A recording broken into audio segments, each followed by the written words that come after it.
civilmedia.mk. Слободно, независно, отворено. Вие како новинар и активист за човекови права, како гледате на циркуларната економија, како поим, како стратегија, се повторувам, како дел од програмата на ЕУ, меѓутоа низ призма на човековите права и слободи? Јас мислам дека на светот не му е потребна циркуларна економија, туку му е потребен сериозен зафат, а тоа е промена на системот. Тоа значи дека циркуларната економија може да даде одговор, само делумен одговор на нашите големи, сериозни предизвици кои се пред општествата во светот и пред природата и воопшто еколошката слика на планетата. Меѓутоа, повторно ќе кажам, циркуларната економија не е доволна. Таа не го дава вистинскиот одговор. Промената на системот е вистинскиот одговор, меѓутоа колку што ова звучи можеби и револуционерно и повикувачки, тоа толку е и невозможно. Назад кон циркуларната економија, јас лично ја следам темата подолго време, пред 30 и некоја година започнав како новинар под уредничкото водство на Ордановски и токму на тема екологија беше. Моите први ангажмани беа екологија и социјална правда. И впрочем, можам да кажам дека циркуларната економија како поим, како израз, како некоја тенденција во економијата постои уште од раните 60-ти години. Во 66-та година тоа беше buzzword, не се викаше циркуларна, меѓутоа имаше нешто, делови од значењето на она што денес подразбираме под циркуларна економија, она што се нарекуваше cyclic economy или циклична економија. 88 година како циркуларна економија почна да се употребува во литературата и во говорите на политичарките и политичарите, меѓутоа не е ништо ново, да се разбереме. Циркуларната економија, од она што се чита во документите на Европска Унија, е еден од столбовите на она што се нарекува стратегија за новиот зелен дил или зелена спогодба, the New Green Deal на Европската Унија и на Европа. Меѓутоа, од друга страна, ако гледате на тоа, навистина, ако погледнете кои се основите на циркуларната економија, доаѓате до многу сериозно прашање. Кој ќе заработи најмногу од таа циркуларна економија, а кој ќе биде сиромашен, ќе остане сиромашен или ќе стане уште посиромашен? Заради тоа што циркуларната економија зборува, еве да кажеме, за повторна употреба на нештата. Значи, вие ако сте богати, ќе купите ново, а потоа ќе им го дадете на посиромашните да го употребуваат.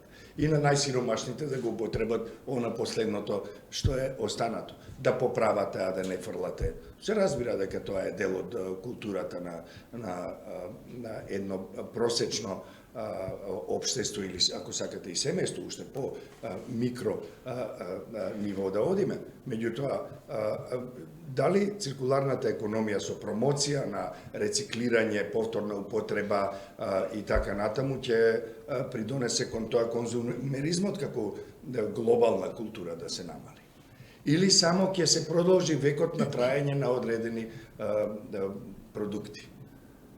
Што исто така подразбира дека фабриките, производителите ќе мора да почнат повторно да произведуваат поквалитетни производи, заради тоа што ние порано знаеме дека една машина за перење траеше 10, 15, 20 години, некои уште користат од југословенско доба машини за перење и сосема добро функционираат, додека овие новите што ги купуваме, ги плаќаме навистина добро и се разбира дека тие траат 3, 4, 5 години и после тоа колку што им трае од прилика гаранцијата ако при купувањето платите екстра и после тоа треба да ги фрлите, заради тоа што електрониката и другите делови едноставно не може да се обноват на доволно квалитетен начин за вие да ги користите понатаму.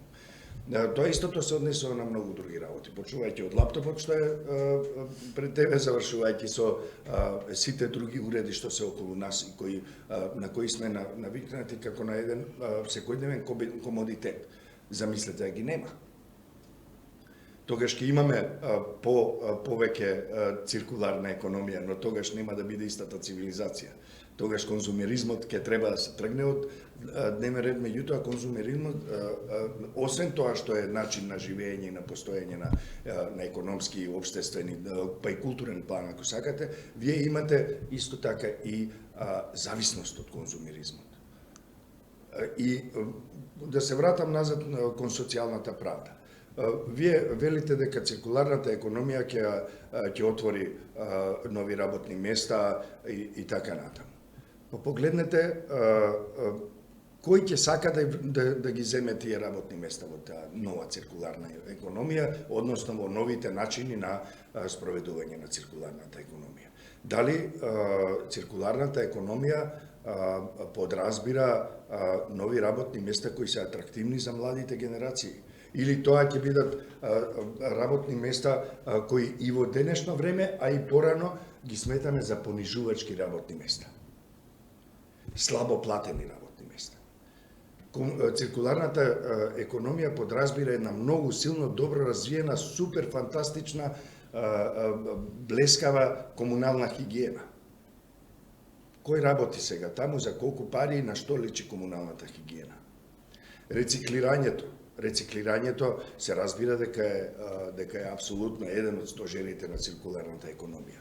Но во тоа треба прво да се вложи во јакнење на јавната свест и едукација и така натаму, како што господја Мурашанин спомна пред малку. Меѓутоа треба и да има и политичка волја, институциите навистина да инвестираат во тоа. Затоа што вие ако зборувате за рециклирање, а при тоа не направите ништо, како јас да со развиена јавна свест да рециклирам? Кога нема никакви услови за такво нешто. Понатаму исто така се зборува за тоа дека циркуларната економија и во глобални рамки се зборува за тоа дека подразбира и силно учество на државата.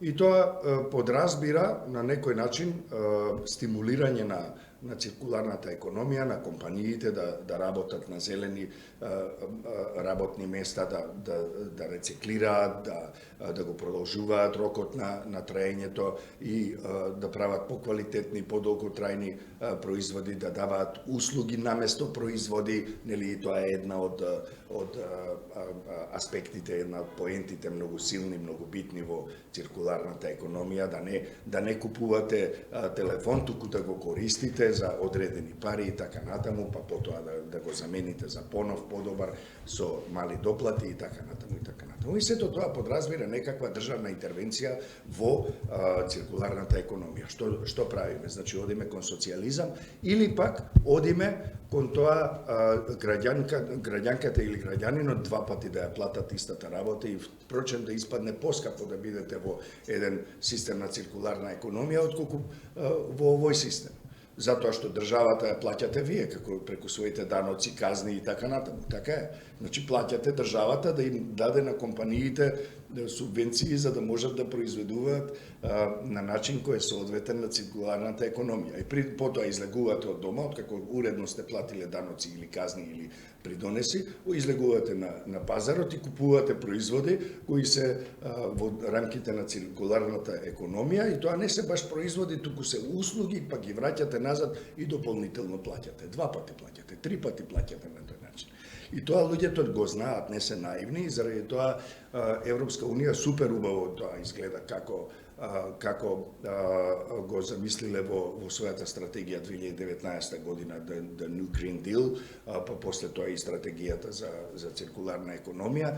Тоа одлично изгледа на хартија, меѓутоа ако живеете во време кога се изградени вселенските бродови на Star Trek, например.